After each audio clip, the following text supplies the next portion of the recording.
ഓപ്പോള് കരയുകയായിരുന്നു. ഓപ്പോള് കരയുന്നത് കാണാൻ അപ്പൂന് ഇഷ്ടമല്ല. സാധാരണ ഓപ്പോള് കരയാറ് വല്യമ്മ ചീത്ത പറഞ്ഞാലാണ്. പക്ഷെ ഇതിപ്പോ 2-3 ദിവസമായി ഒന്നും മിണ്ടാതെ ഓപ്പോള് വെറുതെ കരയാണ്. ഈ ഓപ്പോൾക്ക് ഇതെന്താണ്? ഒരു ദിവസം കൂട്ടുകാരനായ കുട്ടിശങ്കരൻ അപ്പൂനോട് പറയാണ് അപ്പൂന്റെ ഓപ്പോള് അപ്പൂന്റെ അമ്മയാണെന്ന്. അതെങ്ങനെ ശരിയാവും? അപ്പൂന് അച്ഛനും അമ്മയും ഒന്നുമില്ലല്ലോ, ഓപ്പോള് മാത്രമല്ലേ ഉള്ളൂ എന്നാണ് അപ്പുവിന്റെ വാദം.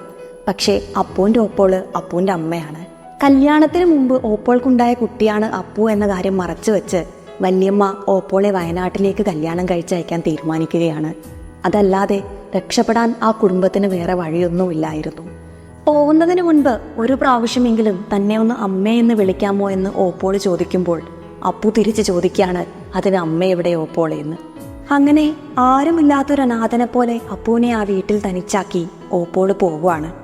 അപ്പൂനെ സമാധാനിപ്പിക്കാൻ വല്യമ്മ പറയുന്നു ഓപ്പോള് വരുമ്പോൾ അപ്പൂന് പന്ത് കൊണ്ടുവരുമെന്ന്. അപ്പൂന് പന്തൊന്നും വേണ്ട, എന്നാലും ഈ ഓപ്പോള് പറയാതെ പോയില്ലേ, വല്ലാത്തൊരു ഓപ്പോള്.